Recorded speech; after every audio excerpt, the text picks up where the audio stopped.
Halo semuanya, kembali lagi bersama saya Meteo Dirata dan pada video kali ini saya akan menjelaskan mengenai jurnal penyesuaian dan laporan keuangan. Nah, sebelumnya apa itu jurnal penyesuaian? Jadi, jurnal penyesuaian merupakan jurnal untuk menyesuaikan transaksi keuangan yang belum tercatat sebelumnya. Nah, kenapa sih kok ada jurnal penyesuaian? Tujuannya tuh untuk apa sih jurnal penyesuaian itu? Nah, jadi jurnal penyesuaian dibuat agar akun-akun nominal, yaitu pendapatan dan beban, dapat diakui dalam suatu periode dan menunjukkan keadaan yang sebenarnya. Dosen ini melaporkan pendapatan dan beban itu ada dua cara, yaitu basis kas dan basis akrual. Nah, jurnal penyesuaian itu fokus di basis akrualnya. Artinya, pendapatan, walaupun belum ada uangnya, belum ada cashnya, tapi sudah dianggap layak diperoleh oleh kita, maka itu boleh dicatat. Beban pun juga begitu. Berikutnya adalah laporan keuangan. Yang pertama, laporan laba rugi. Nah, laporan laba rugi adalah laporan yang menunjukkan pendapatan dan pengeluaran perusahaan serta laba atau kerugian dari sebuah perusahaan. Nah, intinya pada laporan laba rugi yang ditulis adalah pendapatan dan beban. Nah, kemudian pendapatan tersebut dikurangi beban untuk menentukan apakah perusahaan itu untung atau rugi. Bisa kita lihat contohnya di sebelah kanan. Berikutnya ada laporan laba ditahan. Nah, laporan ini dibuat setelah kita membuat laporan laba rugi. Nah, apa sih laporan laba ditahan itu? Nah, laporan laba ditahan adalah laporan yang menunjukkan perubahan modal atau laba ditahan dalam satu periode tertentu. Nah, komponen penting laporan perubahan modal ini adalah modal awal, investasi oleh pemilik, prive atau penarikan modal, terus laba atau rugi, kemudian modal akhir, seperti pada contoh di sebelah kanan ini.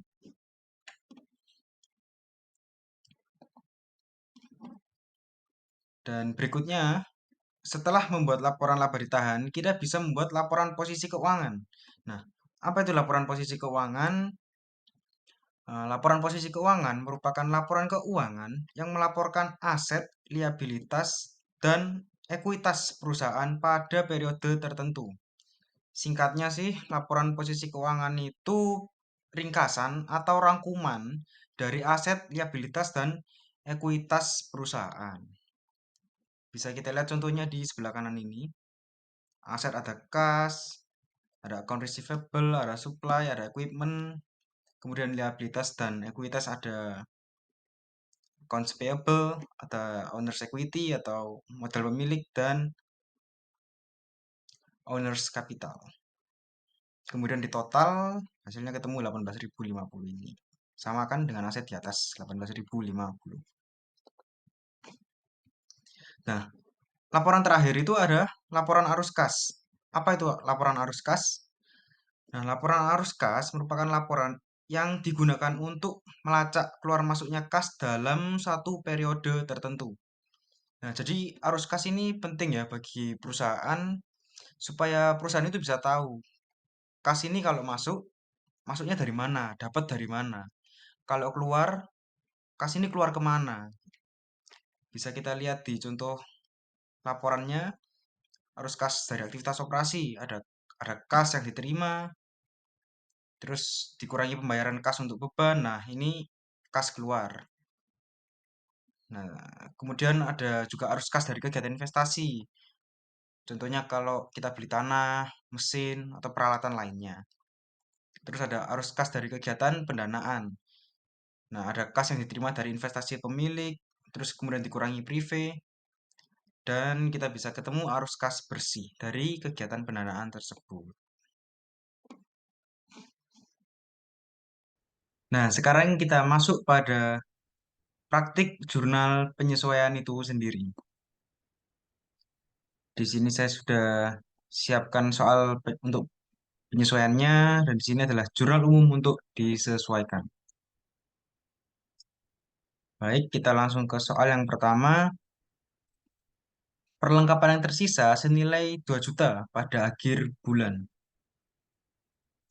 Nah, berarti di sini sudah kita sesuaikan tersisa 2 juta pada akhir bulan. Nah, berarti kita cek awalnya berapa. Nah, awalnya adalah di sini senilai 2.200.000. Nah, karena tersisa 2 juta pada akhir bulan, artinya sudah terpakai sebesar 200.000. Maka bisa kita anggap sebagai beban karena sudah kita pakai.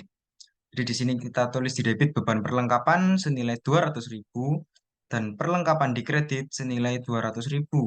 Perlengkapan itu termasuk aset karena sudah kita pakai juga berarti asetnya berkurang. Aset berkurang di kredit. Berikutnya, PT Maju Terus membayar sewa menggunakan kredit bank sehingga dikenakan bunga 12% per tahun, tetapi belum dibayar.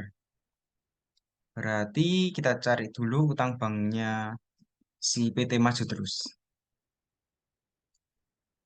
Nah, di sini ternyata utang banknya adalah 48 juta. Dan tadi bunganya adalah 12% per tahun. Berarti kita jadikan dulu per bulan. Berarti 12% kita bagi 12 adalah 1%. Nah, kita cari nominal bunganya untuk bulan September. Caranya adalah 48 juta ini kita kalikan dengan 1%. Hasilnya adalah 480.000. Berarti di sini bisa kita tulis beban bunga dan di sisi kredit ada utang bunga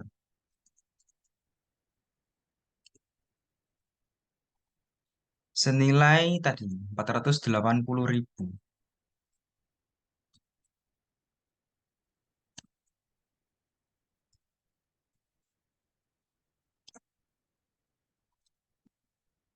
Nah, kenapa di sini utang?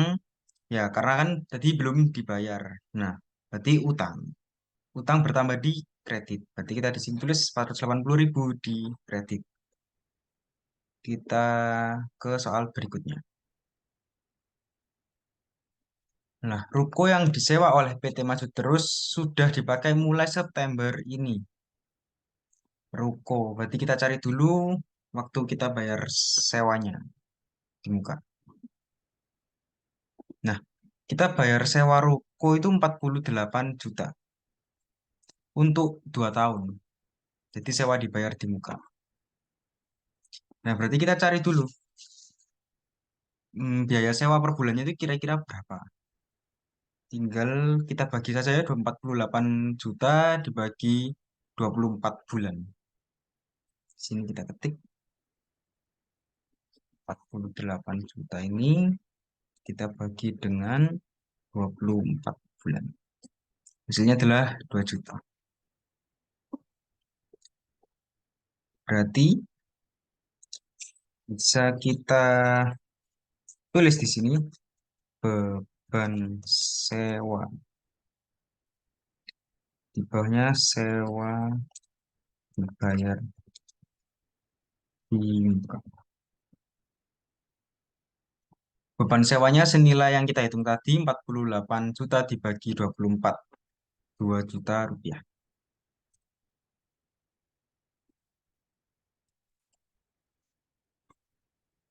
Nah, karena kita sudah pakai rukonya, berarti kita akui sebagai beban sebesar 2 juta. Bebannya bertambah di debit. Dan sewa dibayar di muka itu aset. Nah, kenapa dia dikredit? Karena kan kita sudah pakai rukonya. Berarti asetnya sudah anggapnya sudah kita pakai. Asetnya sudah berkurang. Aset berkurang di kredit. Kita ke soal berikutnya. Asuransi yang dibeli PT Maju Terus sudah aktif mulai bulan September. Nah, kita lihat asuransi dibayar di mukanya berapa. Oh, asuransi dibayar di mukanya senilai 36 juta.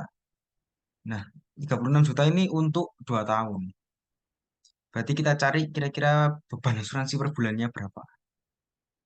Caranya sama seperti sewa dibayar di muka, tinggal 36 juta rupiah ini kita bagi dengan 24 bulan. Nah, nilainya 1.500.000. Nah, berarti bisa kita tulis di sini beban asuransi, banyak asuransi dibayar di muka. Oh,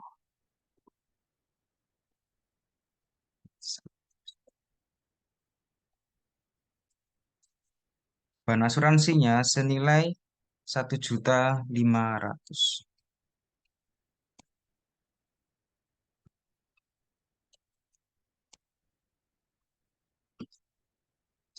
Nah, konsepnya sama seperti sewa dibayar di muka ya. Karena kita sudah pakai asuransinya, kan sudah jalan mulai September ini, berarti bisa kita anggap sebagai beban senilai 1.500.000.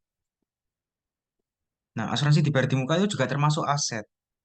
Kita sudah pakai, berarti asetnya berkurang. Aset berkurang di kredit 1.500.000. Kita berlanjut ke soal berikutnya. Perjanjian untuk penyelesaian masalah pajak sudah efektif di bulan September, sehingga untuk bulan ini sudah dikerjakan. Pekerjaan dilakukan hingga akhir Desember 2023. Berarti pendapatan diterima di muka ya. Berarti kita lihat di sini pendapatan jasa diterima di mukanya senilai 120 juta. Nah, dari September ini hingga ke akhir Desember itu kira-kira 16 bulan. Berarti kita cari biaya per bulan. Tinggal kita bagi ya, 120 juta dibagi 16 bulan. 7.500.000.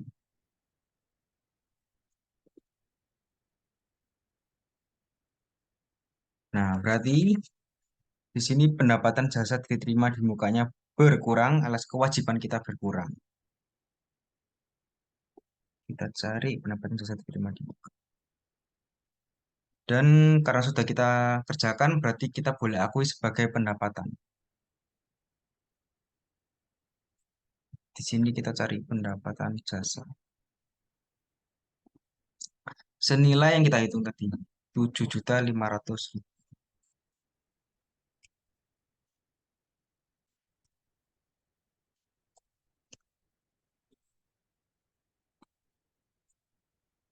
Nah, karena kewajiban kita berkurang, jadi kewajiban itu berkurang di debit. Dan pendapatan jasa kita bertambah. Ya, bertambahnya di kredit. Kita beralih ke soal berikutnya. Nah, peralatan atau kendaraan PT Maju Terus mengalami penyusutan hingga 8 tahun dibagi secara proporsional. Jadi, kita cari dulu peralatannya. Nah, peralatannya senilai 120 juta juga. Dibagi secara proporsional 8 tahun. 8 tahun berarti 96 bulan. Tinggal kita bagi saja ya. 120 juta dibagi 96. 1.250.000. Nah, berarti beban penyusutan.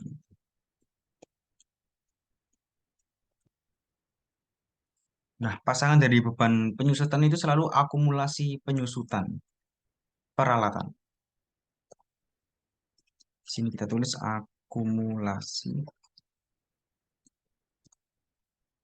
penyusutan peralatan. Senilai yang kita hitung tadi, 1.250.000.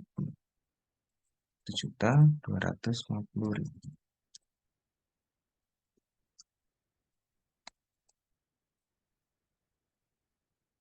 soal berikutnya. Nah, saat pembayaran gaji dicatat, ternyata masih ada 3 hari kerja yang belum dibayar senilai 250.000 per hari. Berarti beban gaji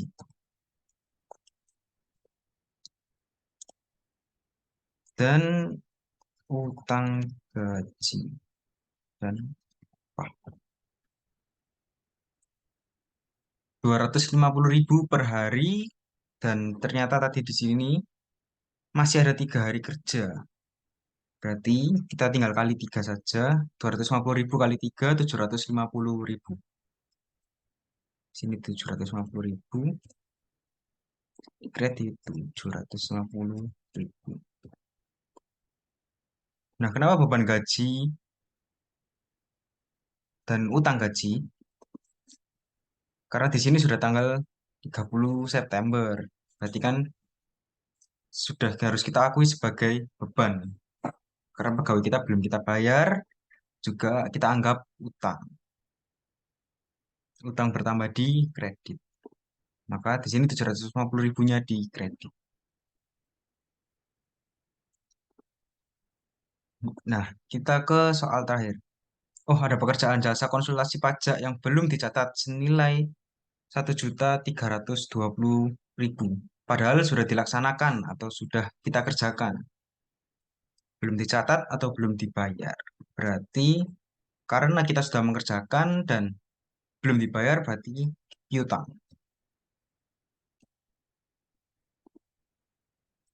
Dan karena kita sudah mengerjakan, berarti bisa kita akui dong sebagai pendapatan.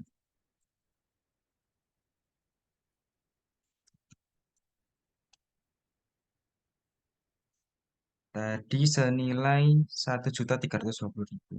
Kita tulis sini 1.320.000.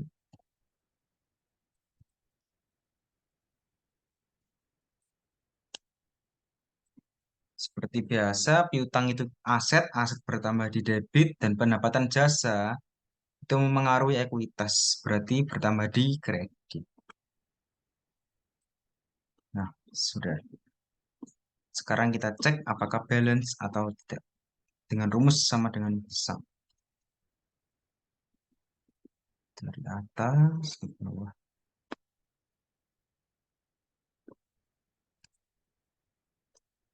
166 juta. Sum.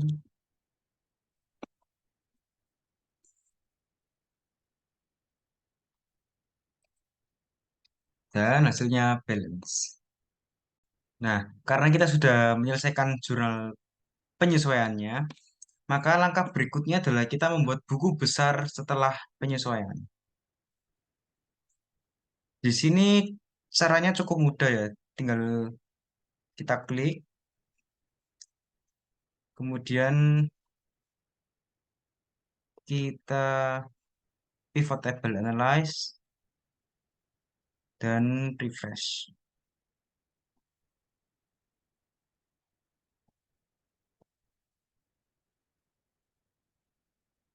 Sudah, hasilnya akan keluar yang baru, alias yang sudah disesuaikan.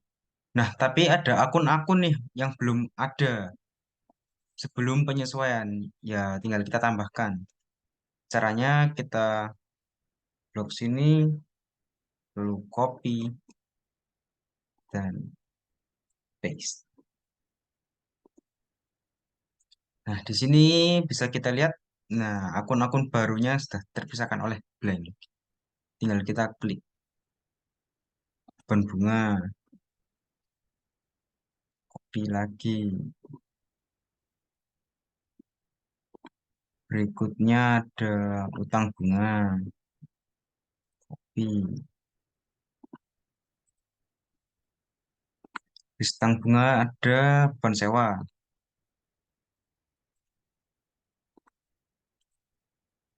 Setelah beban sewa, ada beban asuransi. Copy lagi. Setelah beban asuransi, ada beban penyusutan. Setelah beban penyusutan, harusnya ada akumulasi pasangannya beban penyusutan. Ya, kita copy lagi, paste lagi.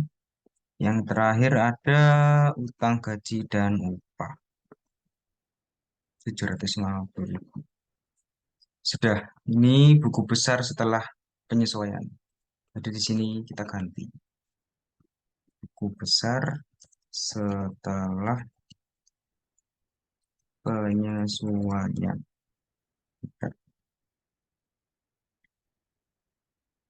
Nah, berikutnya adalah neraca saldonya. Setelah buku besar, pasti berikutnya adalah neraca saldo. Nah, ini adalah neraca saldo sebelum kita sesuaikan. Caranya gampang, seperti yang tadi. Kita refresh. Kemudian kita tambahkan akun-akun yang belum ada sebelumnya. Ada beban bunga, utang bunga, beban sewa, beban asuransi, beban penyusutan, akumulasi penyusutan peralatan, dan utang gaji dan upah. Nah, biar lebih bagus, di sini kita expand and collapse entire field. Nah, karena di sini nggak muncul grand totalnya, kita jumlahkan secara manual dengan rumus sum. Sum, tab, atas, sampai bawah, bentar. Sebelahnya juga sama, sum dari atas sampai bawah, enter. Dan hasilnya balance. Sini biar lebih bagus, mungkin kita kasih warna biru juga. Di sini kita tulis total. Kasih bold, yang atasnya ini kita hide aja.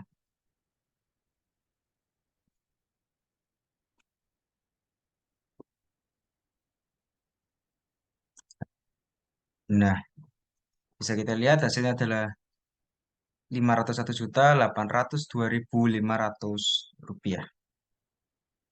Sini mungkin biar lebih bagus kita pakai format accounting. Nah, sudah selesai neraca saldo. Setelah penyesuaian kita ganti di sini. Setelah penyesuaian.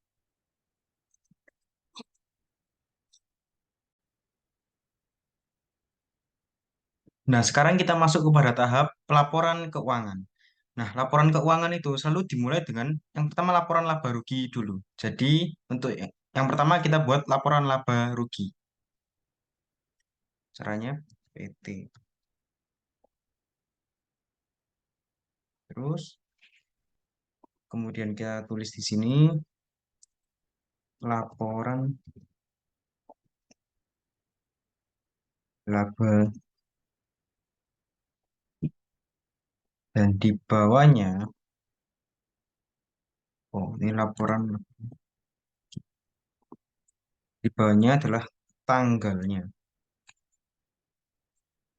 10 September 2020. Nah, supaya lebih bagus, mungkin kita bisa ganti formatnya.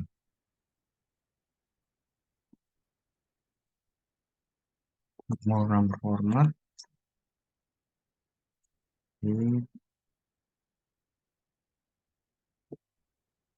Nah, kita pakai yang paling bawah.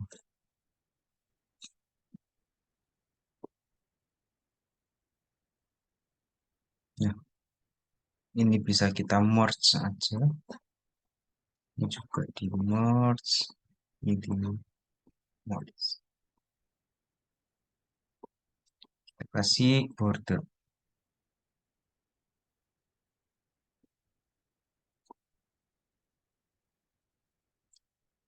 Nah, laba rugi yang pertama kita tulis adalah pendapatan. Jadi di sini kita tulis pendapatan. Kita kasih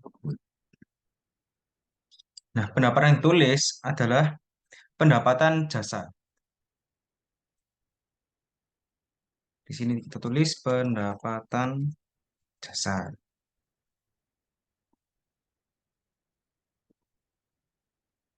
Nah, setelah pendapatan apa? Ya, tentunya beban. Di sini kita tulis beban. Nah, bebannya ada apa aja? Itu bisa kita cek di neraca saldo. Oke, di sini ada beban perlengkapan, gaji dan upah, utilitas, bunga, sewa, asuransi, penyusutan, dan oh sudah sih. Berarti bisa kita ketik semua di sini. Pertama ada beban perlengkapan, ada beban gaji dan upah, ada beban utilitas, ada beban bunga,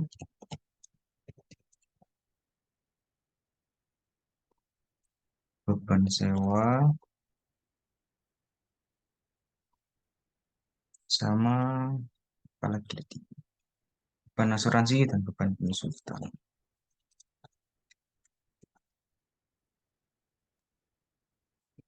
Beban penyusutan. Dan di akhir nanti kita cari laba bersihnya. Di sini mungkin bisa kita ketik laba bersih.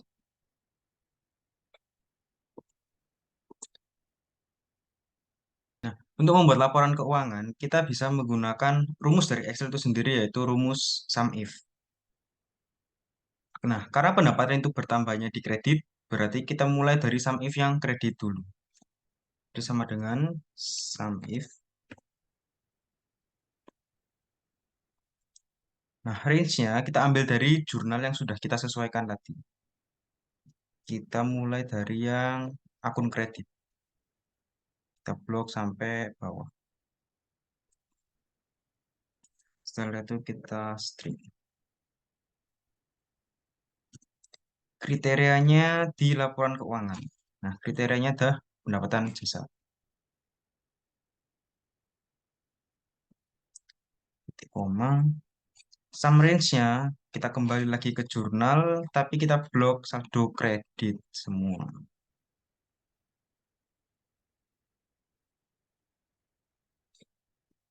Kita string juga.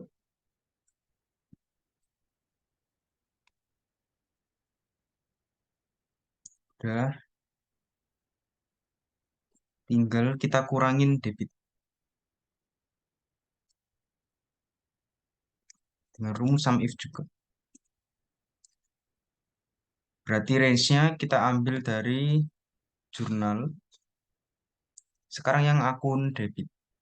Kita blok dari atas sampai bawah. Dan pastinya di string. Kriterianya laporan keuangan, kita klik pendapatan jasa. Sama seperti sebelumnya. Titik koma, sum range-nya. Kembali lagi ke jurnal. Kita blok saldo debit.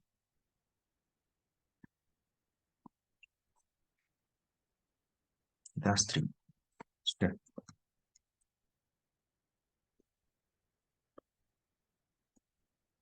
Dan hasilnya langsung keluar. Kita pakai format accounting. 73.820.000. Kalau sudah kita bikin berarti tinggal kita copy aja, tarik. Nah, ini nggak usah.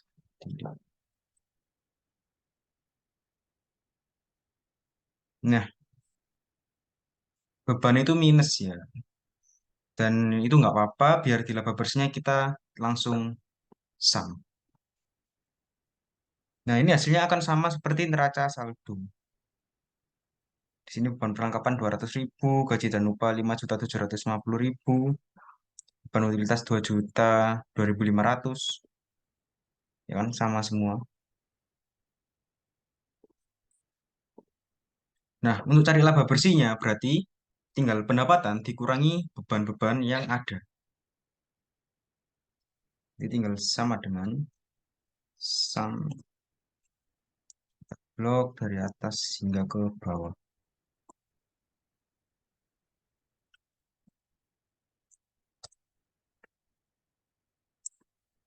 Nah, hasilnya adalah 60.637.500 rupiah. Nah, supaya lebih bagus ini bisa dikasih border. Border ini mungkin bisa kita kasih warna ya, warna biru.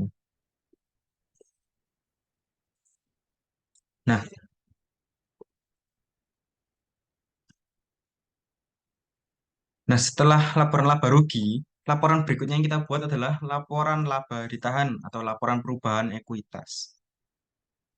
Formatnya sama, yang atas kita kasih nama PT.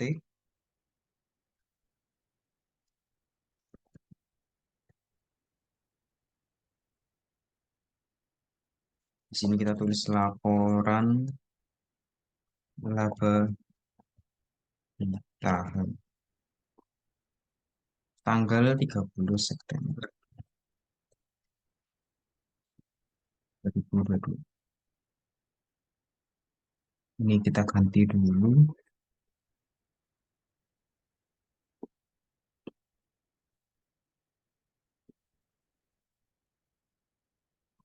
Udah, tinggal di merge.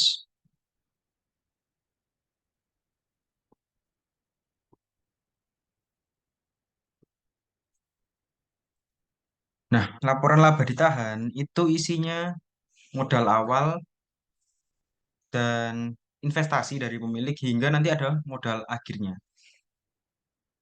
Berarti yang pertama di sini kita tulis modal awalnya. Berarti tanggal 1 September.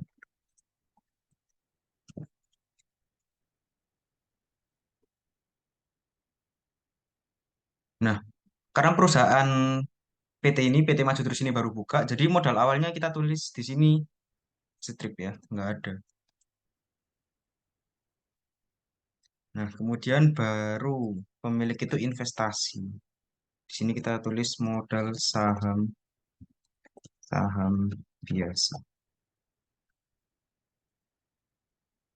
Nah, selain itu ada apa lagi? Nah, kita bisa cek di neraca saldo setelah penyesuaian. Di sini ada pada preview. Nah, sudah sih, yang mempengaruhi hanya preview. Ya sudah, berarti kita tulis di sini preview.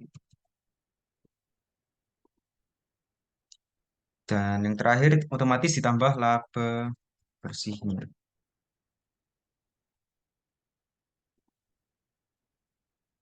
Dan yang terakhir tentu ada modal 30 September.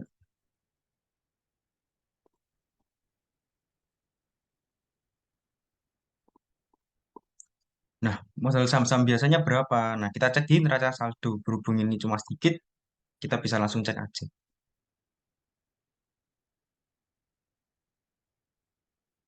Di sini modal saham-saham biasanya adalah 200 juta. Berarti bisa kita tulis ya di sini 200 juta. Kita pakai format accounting. Private-nya berapa? Prive 75 juta. Nah, prive itu mengurangi modal juga ya, mengurangi ekuitas. Jadi di sini kita tulis minus saja langsung. 75 juta. Di sini formatnya juga accounting, laba bersihnya dari laporan laba rugi. Jadi sama dengan,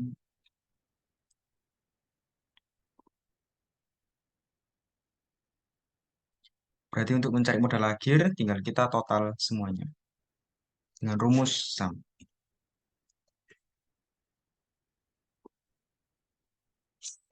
Oh,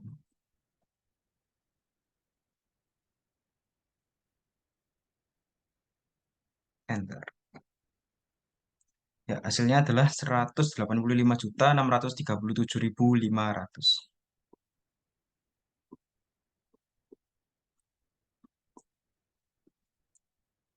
Di sini kita blok aja, kita kasih border.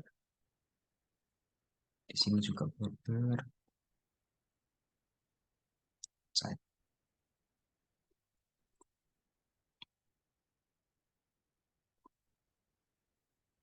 Nah, kemudian setelah laporan laba ditahan, kita membuat laporan posisi keuangan. Formatnya sama, tinggal kita copy aja.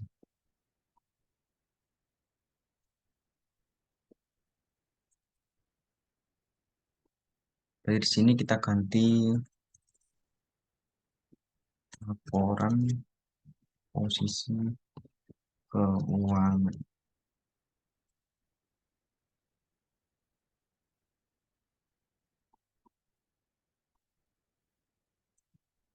Nah, di laporan posisi keuangan itu ada aset sama dengan utang ditambah modal. Berarti kita harus data dulu asetnya apa aja, liabilitasnya ada apa aja, ekuitasnya juga ada apa aja. Kita tulis di sini aset. Kasih.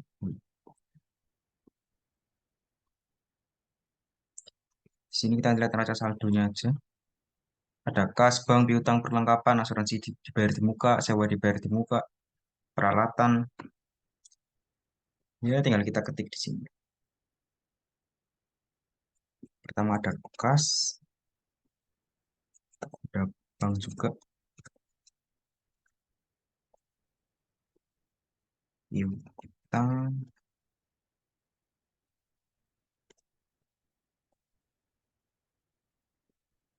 perlengkapan, berarti asuransi dibayar di muka, sewa dibayar di muka. Kemudian ada apa lagi? Peralatan dan akumulasi.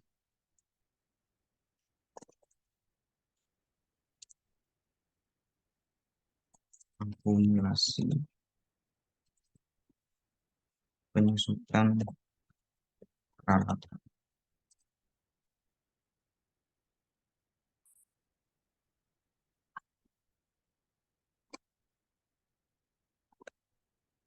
Nah, kas itu kan bertambah di debit. Berarti kita bisa pakai rumus sum if juga, tapi kita mulainya dari debit. Di sini sama dengan sum if. Range-nya kita ambil dari jurnal. Dimulai dari debit, berarti kita blok akun debitnya.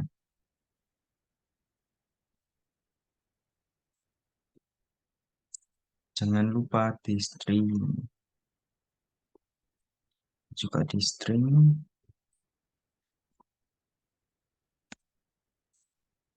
Kriterianya ini.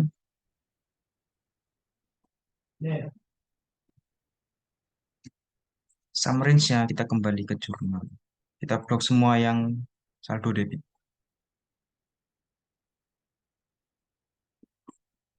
Di string juga.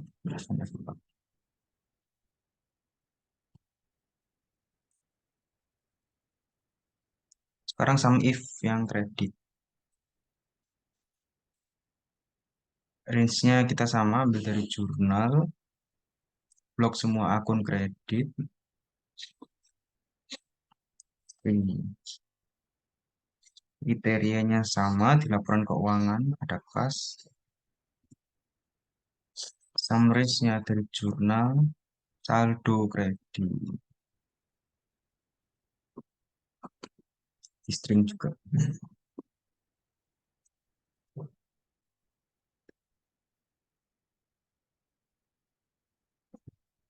Ya, hasilnya langsung keluar.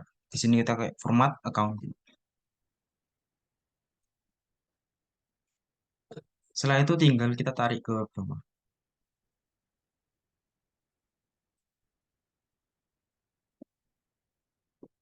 Ya. Sini banknya minus ya, karena banknya ternyata kan di kredit. Akumulasi penyusutan peralatan itu juga minus karena dia mengurangi nilai dari aset kita.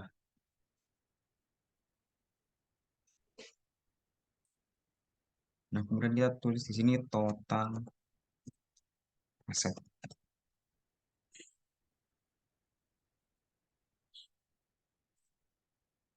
Tinggal di sum. Ternyata skop bentar. 299.367.500 rupiah. Berikutnya liabilitas atau kewajiban isinya utang. Di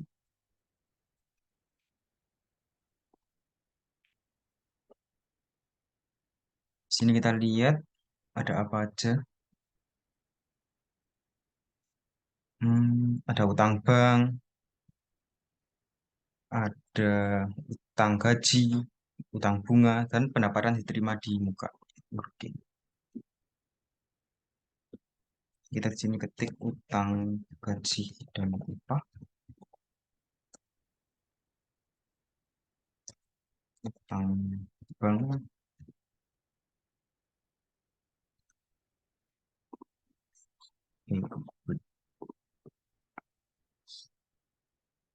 utang bunga, dan pendapatan diterima di muka. Pendapatan pendapatan diterima di muka itu termasuk ke kewajiban ya. Jadi dia di liabilitas.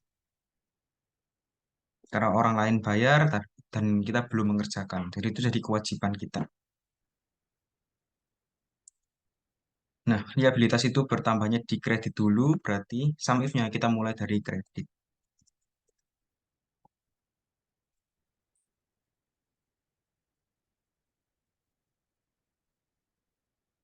Jurnal, kita blok akun kreditnya.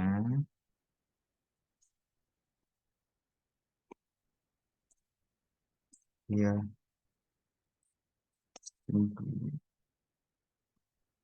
ini juga distrik. Kriterianya ini, utang gaji dan upah. Sum range-nya, kita kembali ke jurnal yang kredit sekali.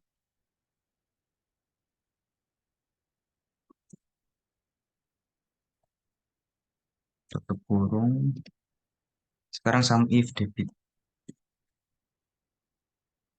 Range-nya berarti dari jurnal dan akun debit.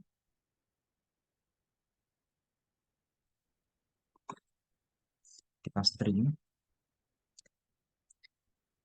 Terus kriterianya sama, utang gaji dan upah. Sum range-nya, jurnal yang bagian debit. String. Tutup kurung. Enter. Kita pakai format accounting. Sudah tinggal ditarik.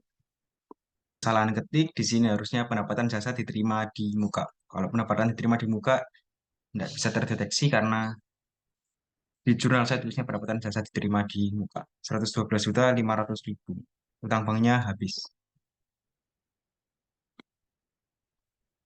Berikutnya adalah ekuitas.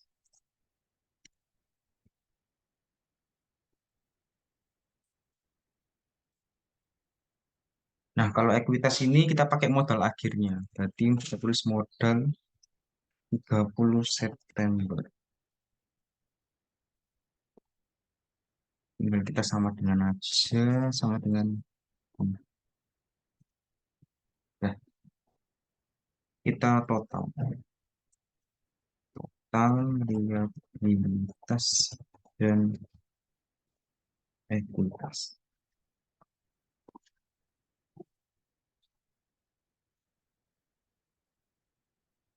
Nanti bisa kita sum. Dari liabilitas sampai modal 30 September. Hasilnya 299.367.500 rupiah. sama seperti aset. Sudah tinggal kita rapikan, kasih border.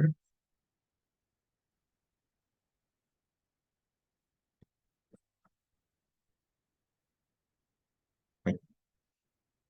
Sekian video pembahasan praktik jurnal penyesuaian dan pembuatan laporan keuangan dari saya. Terima kasih.